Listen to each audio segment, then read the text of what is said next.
Hi everyone, in front of me I've got Xiaomi Redmi 10C and let me share with you how to allow unknown sources on this device. So first of all, let's enter the settings, and here we have to scroll down to find privacy protection. Now let's enter special permissions, and here we have to find the option install unknown apps. Let's tap on it.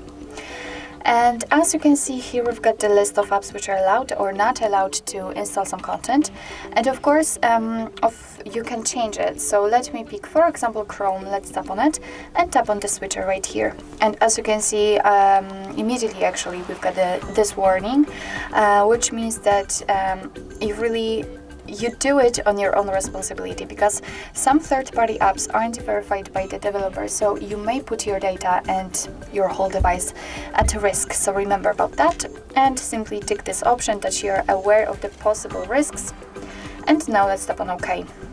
As you can see, this option is disactive, and after getting back you can see that the Chrome is from now on allowed to install some content. And of course it will work the same with all other apps. You can turn off all previously given permissions, just tap on it and tap on the switcher again, and after getting back you can see that the Chrome is again not allowed to install anything.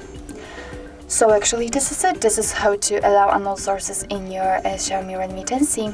Thank you so much for watching. I hope that this video was helpful, and if it was, please hit the subscribe button and leave the thumbs up.